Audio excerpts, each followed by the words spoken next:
அஸ்ஸலாமு அலைக்கும். இன்னைக்கு இஃப்தாருக்கு நான் வெண்ணிலா கஸ்டர்டு புட்டிங் செய்ய போகிறேன். இந்த டீஸ்பூனுக்கு கஸ்டர்டு பொடி 2 ஸ்பூன் கோபுரமாய் எடுத்திருக்கேன். 1/2 லிட்ரு மில்க்கு. இந்த இதுக்கு 5 ஸ்பூன் சர்க்கரை எடுத்திருக்கேன். நல்லா கோபுரம் மாதிரி எடுக்கணும். வெண்ணிலா எசன்ஸு ஒரு 1/2 டீஸ்பூனு. இன்னும் நம்ம வீடியோக்குள்ளே போகலாம். புட்டிங் செய்ய கொஞ்சம் தண்ணி ஊற்றிடலாம். அது அடி பிடிக்காமல் இருக்கேக்கு. இது மில்கை இதில் ஊற்றுதே. நல்லா கெட்டி பாலாக எடுக்கணும்.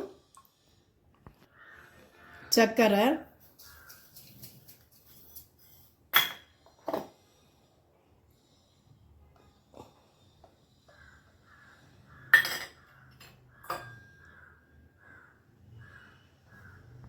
இதை நம்ம கட்டி இல்லாமல் நல்லா கிளறி விடலாம்.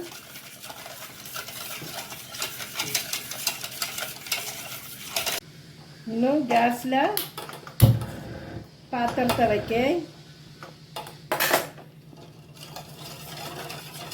நல்லா கிண்டி கொடுத்துட்டே இருக்கணும்.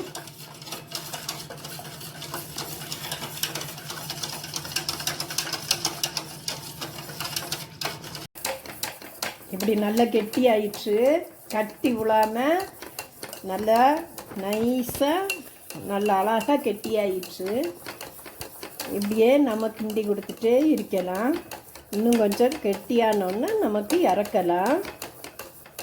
நல்ல கெட்டி ஆயிட்டு கேஸ் ஆஃப் பண்ணிடலாம். இதை இறக்கி நம்ம ஒவ்வொரு பவுல்லையா ஊற்றலாம். கொஞ்சம் டெக்கரேஷனுக்கு ஒரு ஸ்வீட்ரு,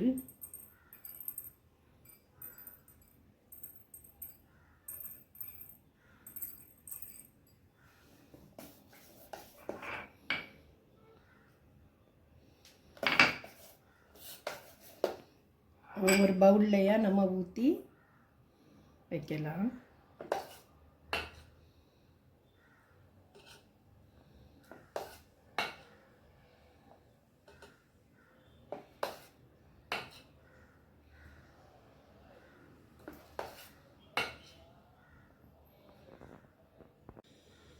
ஆறு பவுல்லே நான் ஊற்றி வச்சுட்டேன்.